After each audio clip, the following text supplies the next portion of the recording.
ભરૂચ સ્થિત food and drugs ડિપાર્ટમેન્ટની કચેરીમાં Narmada anti corruption બ્યુરોએ trap ગોઠવીને 40,000ની લાંચ લેતા વર્ગ 1ના અધિકારી મદદનીશ કમિશનર અને વર્ગ 2ના મહિલા ડ્રગ્સ ઇન્સ્પેક્ટરને રંગે હાથ ઝડપી પાડતા લાંચિયા અધિકારીઓમાં ફફડાટ ફેલાયો છે। ભરૂચ ફૂડ એન્ડ ડ્રગ વિભાગના મદદનીશ કમિશનર અને મહિલા ડ્રગ્સ ઇન્સ્પેક્ટર 40,000ની લાંચ લેતા રંગે હાથ ઝડપાયા।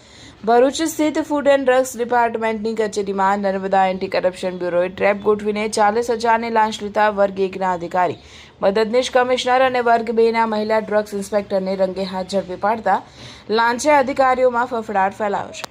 ભરૂચના એક વેપારીએ દવાના નવા હોલસેલ પરવાના મેળવવા માટે ફૂડ એન્ડ ડ્રગ્સમાં અરજી કરી હતી। આ લાયસન્સ મંજૂર કરવાની પ્રક્રિયા આગળ ધપાવવા માટે ડ્રગ્સ ઇન્સ્પેક્ટર સુરભીબેન દેસાઈએ અરજદારને જણાવ્યું હતું કે તમારા લાયસન્સની પ્રક્રિયા થઈ જશે, પણ 40,000 થી 50,000 રૂપિયા સાહેબને આપવા પડશે।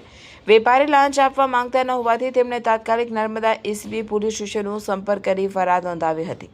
નર્મદા એસીબી પીઆઈ ડીડી વસાવાની ટીમે આજે મંગળવારે ભરૂચ મદદનીશ કમિશનરની ચેમ્બરમાં જ લાંચનું છટકું ગોઠવ્યું હતું। અરજદાર પાસેથી આરોપી મદદનીશ કમિશનર પ્રકાશ નાનકરામ પોસનાની અને ડ્રગ ઇન્સ્પેક્ટર સુરભીબેન દેસાઈએ લાંચ પેટે 40,000ની રકમ સ્વીકારતા જ એસીબીની ટીમે બંનેને રંગે હાથ ઝડપી લીધા હતા। એસીબીએ લાંચની સંપૂર્ણ રકમ રિકવર કરી બંને અધિકારીઓ સામે ગુનો નોંધી કાયદેસરની કાર્યવાહી હાથ ધરી છે।